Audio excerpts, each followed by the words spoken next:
Namaku Mamat. Sudah lebih dari 10 tahun aku bekerja sebagai penjahit kebaya. Hidupku sederhana, pagi main haid, malam menutup toko, lalu tidur di kamar kecil di belakang tempat kerja. Tak ada hal aneh dalam hidupku. Sampai malam itu tiba. Malam yang membuatku percaya ada pesanan yang tak datang dari dunia ini. Waktu itu sudah hampir tengah malam. Aku baru saja menyelesaikan jahitan terakhir untuk pelanggan tetapku, ketika ponselku bergetar pelan di meja kerja. Aku sempat ragu membuka pesan itu, karena jam di dinding sudah menunjukkan pukul 12 tepat. Siapa yang masih ingin memesan kebaya di jam segini? Kukira hanya notifikasi biasa, tapi ternyata sebuah pesan masuk dari nomor tak dikenal. Pesannya pendek, hanya beberapa kata. Mas Mamat, bisa jahitkan kebaya pengantin warna putih gading untuk dipakai besok malam. Aku membaca ulang pesan itu beberapa kali. Gaya bahasanya sopan, tapi terasa aneh. Siapa yang memesan kebaya mendadak? Apalagi untuk dipakai dalam waktu 1 malam. Aku menatap layar ponsel, menunggu balasan, dan tak lama kemudian, masuk pesan suara berdurasi singkat. Suara perempuan, lembut, tapi ada gema samar di belakangnya, seolah berbicara dari ruangan yang kosong dan jauh. Tolong, jahitkan kebaya pengantin. Ya, Mas Mamat, ukurannya seperti yang dulu. Aku terdiam. Kalimat itu menimbulkan sesuatu di kepalaku. Seperti yang dulu, aku menatap nama pengirimnya. Hanya tertulis Balaras. Tidak ada foto profil. Tidak ada riwayat percakapan. Bahkan status terakhirnya tak menunjukkan apapun. Aku mencoba membalas dengan hati-hati. Maaf, Balaras. Mungkin Mbak salah orang. Saya belum pernah jahitkan kebaya untuk Mbak sebelumnya. Namun, pesanku hanya centang 1, tidak terkirim. Entah kenapa, rasanya seperti pesan itu sudah tak punya arah untuk dikirim. Malam itu aku tidak bisa tidur. Ada perasaan ganjil yang sulit dijelaskan. Nama Laras seolah mengusik sesuatu di ingatanku. Aku merasa pernah mendengar nama itu. Tapi di mana? Aku mencoba mengingat-ingat, tapi kepala terasa berat. Akhirnya aku menyalakan lampu kecil di ruang jahit dan melihat mesin tuaku yang diam di sudut ruangan. Entah mengapa, rasanya tempat itu jadi lebih sunyi dari biasanya. Aku mencoba menenangkan diri dengan membuat teh hangat. Tapi bahkan suara air yang menetes dari keran terasa nyaring sekali malam itu. Ada semacam hawa dingin yang merayap perlahan dari arah jendela. Kain-kain putih yang tergantung di gantungan tampak bergoyang halus. Padahal pintu tertutup rapat. Mungkin karena terlalu lelah, pikirku. Tapi dalam hati kecilku ada perasaan lain, semacam firasat bahwa pesan itu bukan sekadar salah kirim. Sebelum akhirnya tidur, aku sempat menatap ponselku sekali lagi. Nomor itu masih tersimpan di layar. Tanpa foto, tanpa nama lengkap, hanya Mbak Laras. Dan saat aku menutup mata, entah mengapa, di kepalaku muncul bayangan seorang perempuan memakai kebaya putih, berdiri di bawah cahaya redup, menatap ke arahku tanpa suara. Pagi harinya, aku terbangun lebih cepat dari biasanya. Langit masih abu-abu, dan udara terasa lebih dingin dari biasanya. Aku melangkah ke depan toko, hendak membuka pintu, ketika mataku tertumbuk pada sesuatu di lantai. Sebuah amplop tipis, berwarna krem, terselip di bawah pintu besi yang masih terkunci dari dalam. Amplop itu tidak berdebu, seolah baru saja diletakkan. Di depan amplop tertulis namaku dengan tulisan tangan halus. Untuk Mas Mamat. Tanganku sedikit gemetar saat membukanya. Di dalamnya ada selembar kertas putih berisi ukuran tubuh wanita, panjang lengan, lingkar dada, lingkar pinggang. Semuanya sangat detail. Dan di sudut kanan bawah tertulis nama pemilik ukuran itu, Laras Dewi. Aku membeku. Nama itu aku ingat sekarang. 3 tahun lalu aku memang pernah menjahitkan kebaya pengantin untuk seorang wanita bernama Laras Dewi. Kebaya putih, model klasik Jawa, untuk pernikahannya yang seharusnya digelar di bulan Mei. Tapi aku juga ingat satu hal lain. pernikahan itu tidak pernah terjadi. Karena calon pengantinnya meninggal sehari sebelum acara berlangsung. Dan sekarang, setelah 3 tahun berlalu, seseorang atau sesuatu memintaku menjahit kebaya itu kembali. Dengan ukuran yang sama dan nama yang sama. Aku berdiri lama di depan meja kerja, menggenggam kertas itu erat. Dalam hati, aku bertanya, siapa yang sebenarnya mengirim pesan tadi malam? Dan kenapa kebaya pengantin itu ingin dikenakan besok malam? Aku tak tahu apa yang akan terjadi. Tapi malam itu, untuk pertama kalinya, aku merasa pekerjaanku sebagai penjahit mungkin telah menembus batas antara yang hidup dan yang sudah tiada. Sejak pagi itu, pikiranku tak tenang. Amplop berisi ukuran tubuh itu masih tergeletak di meja kerja. Tapi rasanya seperti benda asing yang tak seharusnya berada di sana. Setiap kali pandanganku jatuh ke arah tulisan tangan itu, halus, rapi, dan feminin, entah kenapa, punggungku terasa merinding. Aku duduk diam cukup lama, memandangi angka-angka yang tertulis di kertas itu. Lingkar dada, lingkar pinggang, panjang lengan, semua terasa akrab. Dan saat ku perhatikan lebih dekat, aku sadar, ini bukan ukuran baru. Ini salinan dari pola lama yang pernah kusimpan. Bertahun-tahun lalu, aku bangkit, melangkah ke rak paling bawah di ruang penyimpanan. Di sana, tersimpan map-map berisi catatan ukuran pelanggan lamaku. Tanganku mencari dengan hati-hati, sampai menemukan satu map berdebu, bertuliskan lebar D. Kujatuhkan napas pelan saat melihat kertas di dalamnya. Pola lama milik Laras Dewi. Semuanya sama persis. Bahkan garis lipatan pada ujung kertas pun serupa dengan yang di amplop. Seolah kertas itu bukan salinan, melainkan lembar yang sama. Entah bagaimana bisa kembali ke mejaku. Aku termenung. 3 tahun lalu, Laras Dewi datang bersama ibunya. Aku masih ingat senyum lembutnya. Suaranya yang tenang saat memilih kain kebaya putih dengan rendah halus. Ia ingin tampil sederhana tapi anggun, katanya. Namun 2 hari sebelum hari pernikahan, aku menerima kabar bahwa Laras meninggal dunia dalam perjalanan menuju salon rias. Sejak itu, kebaya yang belum selesai kujahit kubungkus rapi. Lalu kuberikan pada ibunya untuk disimpan. Aku kira cerita itu sudah berakhir di sana. Tapi sekarang, setelah 3 tahun, seseorang mengirimkan kembali ukurannya, lengkap dengan permintaan untuk membuat kebaya yang sama. Dan amplop itu muncul di depan tokoku, tanpa seorang pun melihat siapa yang meletakkannya. Aku mencoba menenangkan diri dengan logika. Mungkin ada keluarga Laras yang ingin mengenang almarhumah. Mungkin ini pesanan simbolis, hanya untuk doa atau acara keluarga. Ya, mungkin. Tapi pikiran itu tak menenangkan. Karena saat kulihat kembali, pesan di ponselku, statusnya masih sama. Centang 1 tak terkirim, nomornya pun kini tak bisa dihubungi. Setiap kali ku coba memanggil, terdengar suara otomatis yang aneh, seperti desiran angin di tengah senyap. Aku menatap sekeliling ruang jahit. Kain putih yang tergantung di gantungan tampak bergoyang pelan. Padahal jendela tertutup rapat. Dari mesin jahit tua di sudut ruangan terdengar suara kecil. Bukan bunyi mesin, tapi seperti gesekan halus, seolah ada yang menyentuh logamnya perlahan. Aku berusaha menepis pikiran buruk. Kupindahkan mesin jahit ke posisi semula. Lalu kubuka lembar pola lama milik Laras. Di pojok bawah ada tanda tangan kecil, Laras Dewi, Mei 2022. Tinta biru itu sudah mulai pudar, tapi aku masih bisa membacanya jelas.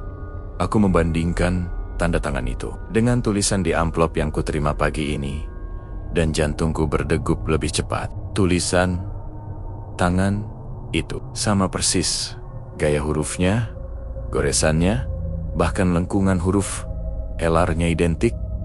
Aku menatap kedua kertas itu bergantian, mencoba menyangkal apa yang mataku lihat, tapi tak bisa.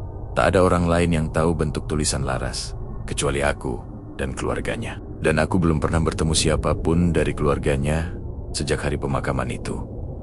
Pelan-pelan, aku duduk kembali di kursi kerja. Kurasakan ruangan menjadi lebih dingin dari biasanya, seperti udara yang disedot keluar perlahan. Di luar, langit masih cerah, tapi cahaya matahari seolah tak bisa menembus kaca jendela tokoku. Aku menatap mesin jahit, lalu melihat ke arah kain putih yang tergulung di meja.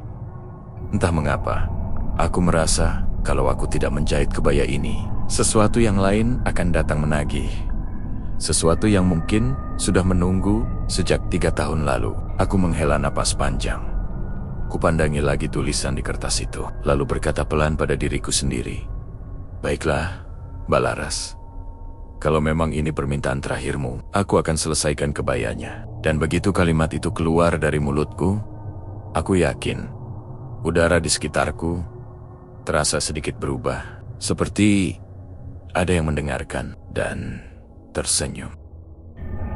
Hari itu, sejak aku memutuskan untuk menjahit kebaya itu, suasana di ruang kerjaku terasa berbeda. Entah kenapa, setiap kali aku duduk di depan mesin jahit, udara di sekitarku terasa lebih berat.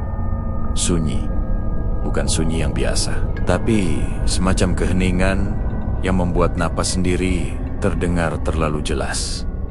Aku mulai dengan langkah kecil, mengambil kain putih yang paling halus, sama seperti yang dulu dipilih Laras. Kain itu dingin di tangan, meski baru saja ku gelar di bawah cahaya lampu. Aku memotong perlahan, mengikuti pola lama. Setiap garis terasa familiar, tapi juga menimbulkan rasa takut yang tak bisa kujelaskan. Benang pertama yang kupasang langsung kusut. Aku mencoba lagi. Kali ini benangnya putus di tengah jalan. 3 kali aku mencoba. 3 kali juga benang itu tak mau menurut. Padahal mesin jahit itu sudah menemaniku bertahan-tahan tanpa masalah. Aku tersenyum kecut. Mungkin tanganku gemetar, pikirku. Tapi saat ku coba memegang kembali kain itu, jemariku terasa kesemutan, bukan sakit. Hanya seperti disentuh udara dingin dari arah yang tak terlihat. Kupaksakan menjahit. Jarum mulai bergerak, dan untuk sesaat, semuanya terasa normal. Namun ketika aku berhenti untuk meneguk teh, aku memperhatikan sesuatu yang membuatku tercekat. Kain yang baru saja kusulam tadi, kini tampak lebih panjang. Jahitan yang belum sempat kuselesaikan kini terlihat sudah rapi. Seperti ada tangan lain yang meneruskan pekerjaanku. Saat aku berpaling, aku menatap mesin jahit yang diam, lalu menatap kain itu lagi. Tidak, itu tidak mungkin. Mungkin aku salah lihat. Mungkin aku hanya terlalu lelah. Aku mencoba menepis rasa aneh itu dan melanjutkan pekerjaan. Tapi setiap kali aku bangkit sejenak, setiap kali aku berpaling, selalu ada bagian baru dari kebaya itu yang tampak selesai dengan sendirinya. Renda yang tadinya masih kusut, kini sudah terpasang. Kancing mutiara yang belum kumasukkan, kini sudah tertata rapi. Aku mulai merasa ada sesuatu yang ikut di dalam ruang ini. Sesekali, aku mencium wangi melati yang samar. Wangi yang dulu sering menyertai kehadiran Lara saat ia datang ke toko. Lembut, manis, dan sulit dilupakan. Sore menjelang malam, aku mematikan lampu utama dan duduk memandangi hasil jahitanku hari itu. Separuh kebaya sudah selesai. Padahal aku merasa baru menjahit setengah jam. Waktu berjalan aneh, seperti melambat, lalu tiba-tiba melompat begitu saja. Aku bersandar, mencoba merilekskan tubuh, tapi di pantulan cermin di dinding, aku melihat sesuatu. Bayangan perempuan berdiri di belakangku, tubuhnya ramping, mengenakan kain putih yang belum sepenuhnya terbentuk. Rambut panjangnya terurai lembut, menutupi sebagian wajah. Aku tak berani menoleh, aku hanya bisa menatap pantulan itu. Sampai akhirnya, bayangan itu perlahan memudar, seolah menyatu dengan dinding. Aku menutup mata, menarik napas panjang. Mungkin cuma pantulan kain di gantungan, gumamku pelan. Tapi aku tahu, cermin tak pernah berbohong. Malam itu aku tidur di ruang kerja. Di antara kain benang dan pola, entah jam berapa, aku terlelap. Tapi aku sempat mendengar sesuatu. Seperti suara lembut dari arah mesin jahit, suara perempuan. Hampir tak terdengar. "Terima kasih, Mas." Mamat, aku terbangun, tapi tak ada siapapun. Mesin jahit diam. Kain di atas meja tampak utuh, rapi, dan kering. Padahal tadi sore, aku baru saja mencucinya. Aku duduk menatapnya lama. Kebaya itu tampak semakin indah, dengan detail yang bahkan tak kukerjakan sendiri. Namun setiap helai benangnya seperti menyimpan sesuatu yang hidup. Pagi berikutnya, aku mendapati jarum jahitku bengkok tanpa sebab.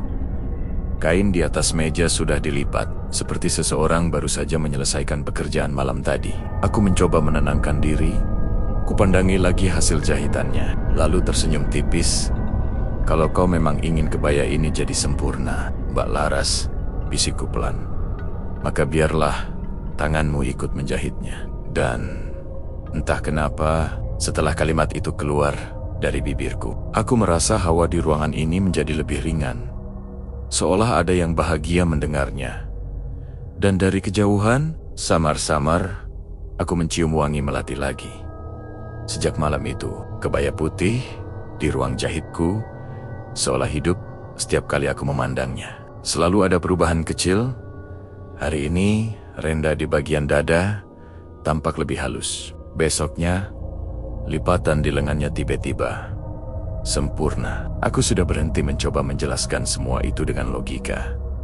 Yang kulakukan hanya melanjutkan, seolah aku dan sesuatu yang tak kasat mata sedang bekerja bersama. 3 malam berlalu sejak aku mulai menjahit kebaya Laras Dewi kembali.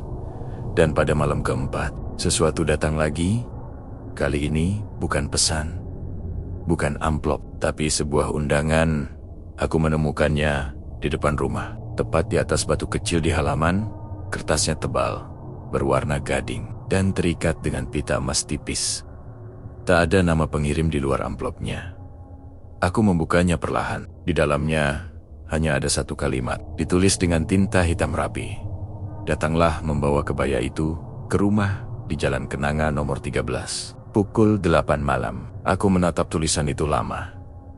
Jalan Kenanga nomor 13. Tempat itu bukan nama asing bagiku. Itu rumah keluarga Laras Dewi. Rumah besar bercat putih dengan halaman luas yang kini sudah lama kosong. Setelah Laras meninggal, keluarganya pindah keluar kota. Rumah itu ditinggalkan begitu saja, terkunci rapat, tanpa penjaga. Orang-orang di kampungku sering bercerita bahwa rumah itu sudah lama tak berpenghuni. Kadang, pada malam tertentu, terdengar suara gamelan dari dalamnya. Kadang juga terlihat cahaya redup dari jendela atas. Padahal, tak ada listrik yang menyala di sana. Aku selalu menganggapnya hanya cerita orang yang terlalu suka menakut-nakuti. Tapi malam itu, ketika aku lihat undangan di tanganku, aku tak bisa lagi menertawakan hal-hal seperti itu. Aku duduk lama di depan mesin jahit, memandangi kebaya putih yang tergantung di gantungan. Entah kenapa, kebaya itu tampak bersinar lembut di bawah cahaya lampu. Aku menyentuhnya perlahan. Kainnya dingin, tapi lembut, seperti baru saja selesai dijahit oleh tangan yang sangat hati-hati. "Mbak Laras," bisikku pelan. "Apa ini? Undangan darimu?" Aku tak mengharapkan jawaban, tapi udara di ruangan itu tiba-tiba terasa berubah. Angin tipis berhembus lewat celah jendela, dan lipatan kain di kebaya itu bergerak sedikit, seolah mengangguk. Malam semakin larut. Aku tak bisa tidur. Bayangan rumah di Jalan Kenanga terus muncul di kepalaku. Bagaimana bisa undangan ini muncul begitu saja di depan rumahku? Dengan tulisan tangan yang aku kenal? Ya, tulisan itu. Tulisan yang sama dengan yang ada di amplop ukuran tubuh tempo hari. Tulisan Tangkan, Laras Dewi. Aku menatap jam di dinding. Jarumnya hampir menyentuh angka 8. Tanpa sadar, aku sudah berdiri, mengenakan jaket, dan mengambil kebaya itu dengan hati-hati. Entah kenapa, ada dorongan halus yang membuatku ingin memenuhi undangan itu. Bukan karena penasaran, tapi karena semacam perasaan tak enak jika menolak. Aku berjalan menyusuri jalanan sepi, menuju Jalan Kenanga. Udara malam terasa lebih dingin dari biasanya. Langit gelap tanpa bintang. Dan ketika akhirnya aku sampai di depan rumah, Bernomor 13 itu, langkahku terhenti. Rumah itu masih sama seperti dulu, besar, berhalaman luas. Cat putihnya mulai pudar, namun pintu depannya terbuka sedikit, seolah memang menungguku datang dari dalam. Samar-samar terdengar alunan gamelan, pelan, lembut, seperti musik pengiring prosesi pernikahan. Aku berdiri cukup lama di depan pagar, mencoba menenangkan diri. Hanya ada satu cara untuk tahu kebenarannya. Akhirnya, aku melangkah masuk, pelan, membawa kebaya itu di tanganku. Setiap langkah terasa berat, tapi entah kenapa, tidak menakutkan. Ada rasa tenang, seolah aku tahu seseorang di dalam sana sudah menunggu sejak lama. Aku berhenti di depan pintu yang terbuka setengah, lalu berkata pelan, "Saya datang, Mbak Laras." Kebayanya sudah siap. Udara di sekitarku tiba-tiba terasa lebih hangat. Gamelan itu berhenti, sunyi mengambil alih. Dan entah bagaimana, aku tahu, aku sudah melangkah terlalu jauh untuk mundur sekarang. Aku berdiri lama di depan pintu rumah itu. Dari luar, bangunannya tampak tenang. Tapi setiap jengkalnya seperti menyimpan kenangan yang belum selesai. Cat putih di dindingnya mulai terkelupas. Namun di udara masih tersisa aroma bunga melati, wangi, yang dulu sering menyertai kehadiran Laras saat datang menyesuaikan ukuran kebaya pengantinnya. Aku melangkah masuk pelan. Lantai marmer dingin menyalurkan hawa lembab ke telapak kakiku. Ruang tamu masih tertata seperti dulu. Meja panjang di tengah, kursi kayu dengan ukiran Jawa. Dan di atas meja, setangkai bunga melati yang sudah mengering.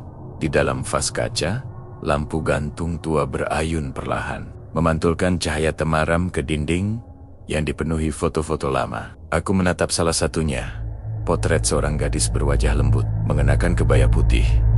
Laras Dewi. Senyumnya di foto itu sama seperti yang kuingat. Tenang, tapi ada sesuatu di matanya, semacam kedalaman yang sulit dijelaskan. Aku melangkah lebih dalam, membawa kebaya itu dengan hati-hati di ketwa. Tangan, gamelan yang tadi ku dengar dari luar kini benar-benar berhenti. Hanya ada suara langkah kakiku dan detak jantung yang entah kenapa terasa lebih berat dari biasanya. Tiba-tiba dari arah ruang tengah muncul cahaya redup seperti dari lilin. Aku mendekat perlahan. Di sana, di ujung ruangan, kulihat sebuah kursi kayu besar dan seseorang duduk di atasnya. Tubuhnya ramping, mengenakan kain panjang berwarna putih dengan rambut hitam terurai menutupi sebagian wajahnya. Cahaya lilin di sampingnya bergetar halus. Setiap kali aku melangkah, aku tak bisa melihat jelas wajahnya. Tapi entah kenapa, aku tahu siapa dia.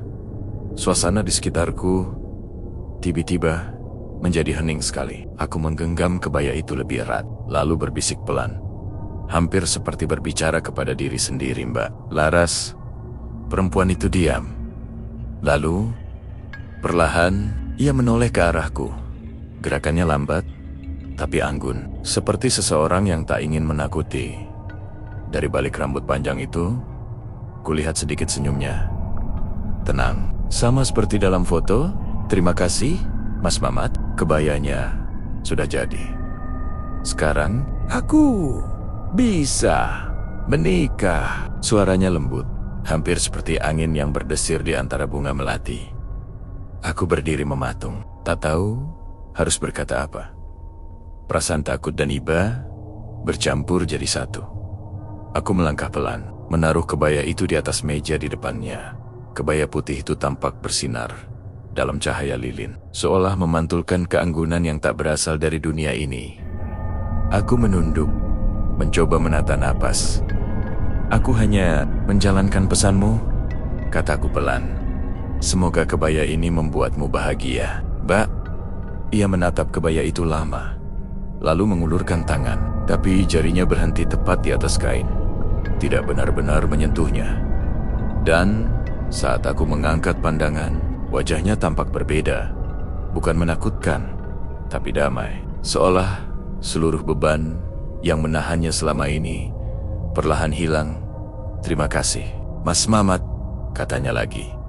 "Kau menepati janji yang bahkan aku sendiri sudah lupa pernah kuminta." Angin lembut berembus dari arah jendela, membuat tirai putih bergerak pelan. Api lilin bergoyang. Dan saat aku memejamkan mata sejenak, suara gamelan kembali terdengar. Kali ini lebih lembut, seperti iringan doa yang menenangkan. Ketika ku buka mata, kursi di depanku kosong. Hanya ada kebaya putih di atas meja, dan setangkai melati segar yang sebelumnya tak ada di sana. Aku terdiam cukup lama. Tidak ada rasa takut, tidak juga lega. Yang tersisa hanya keheningan yang dalam, dan perasaan bahwa sesuatu akhirnya telah selesai. Aku menunduk, membisikkan kalimat yang entah untuk siapa. "Selamat, semoga kau tenang, Mbak Laras." Kemudian, aku berbalik, melangkah, meninggalkan rumah itu. Begitu kututup pintunya, angin berhenti. Rumah itu kembali sunyi, seperti menunggu waktu yang sangat panjang untuk bernapas lagi. Sudah 3 hari sejak aku kembali dari rumah di Jalan Kenanga, nomor 13. 3 hari sejak aku menyerahkan kebaya putih itu dan melihat sesuatu yang tak akan pernah bisa kulupakan. Sejak malam itu, aku tak lagi mendengar gamelan, tak lagi mendapat pesan misterius, tak lagi merasakan angin dingin di ruang jahitku. Namun ada satu hal yang aneh. Setiap kali aku menyalakan mesin jahit, benangnya selalu berhenti di satu titik. Seolah jarum itu menolak bergerak lebih jauh dari jahitan terakhir yang pernah kubuat. Ruang jahitku kini terasa lebih sunyi dari biasanya. Kain-kain tergantung rapi, setrika tergeletak di meja, dan di sudut ruangan, manekin tua tempat kebaya Laras dulu terpasang masih berdiri diam, kosong, tapi seakan menyimpan bayangan lembut seseorang yang pernah memakainya. Kadang, aku masih menatap ke arah itu lama sekali. Bukan karena takut, tapi karena rindu pada keheningan yang dulu terasa hidup. Lucu bukan? Bagaimana seseorang bisa merindukan sesuatu yang bahkan tak lagi ada di dunia ini. Malam itu, aku memutuskan untuk membersihkan ruang jahit. Ketika sedang melipat kain, mataku menangkap sesuatu di lantai. Selembar potongan renda kecil berwarna putih, sangat halus, seperti sisa dari kebaya yang pernah kubuat. Aku memungutnya. Rendanya lembut sekali, dan aromanya wangi melati. Aku memegangnya lama, lalu tersenyum tipis. Entah kenapa, aku merasa seperti sedang memegang kenangan yang menolak hilang. Aku meletakkannya di atas meja, lalu menyalakan mesin jahitku. Suara mesin itu terdengar pelan, tenang, seperti napas seseorang yang sedang beristirahat panjang. Tanganku bergerak perlahan, menjahit sehelai kain putih kecil, bukan untuk siapa-siapa, hanya untuk menutup rasa hampa di dadaku. Benang itu menari mengikuti pikiranku.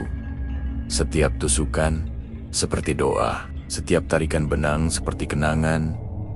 Saat jahitan terakhir hampir selesai, tiba-tiba lampu di ruangan bergetar pelan. Udara menjadi sedikit hangat. Aku berhenti, dan di saat itulah aku mendengar langkah lembut dari belakang. Bukan langkah manusia biasa, tapi langkah yang terasa ringan, hampir tak menyentuh lantai. Aku tak berani menoleh. Namun di cermin kecil, di samping mesin jahit, kulihat sekilas bayangan samar. Seorang perempuan berbusana putih, rambutnya terurai, dan di tangannya kebaya yang kini tampak sempurna. Ia berdiri di sana, menatapku lewat pantulan cermin dengan senyum yang begitu damai. Tak ada kata-kata, hanya keheningan yang penuh makna. Lalu bayangan itu perlahan memudar, meninggalkan cahaya lembut di sekitar kain yang sedang kujahit. Benang terakhir menembus kain dengan sempurna. Aku berhenti, lalu menatap hasilnya. Di ujung lipatan kecil itu, ada satu bunga melati kering yang menempel rapi, seolah dijahit oleh tangan lain selain tanganku sendiri. Aku tak tahu bagaimana itu bisa terjadi. Tapi aku tahu itu bukan kebetulan. Kebaya itu telah selesai, dan bersama selesainya jahitan terakhir, sesuatu di dalam diriku juga terasa lengkap. Bukan karena aku telah menyelesaikan pesanan seorang arwah, tapi karena aku belajar satu hal penting, bahwa beberapa janji, bahkan setelah kematian, tetap mencari jalan untuk ditepati.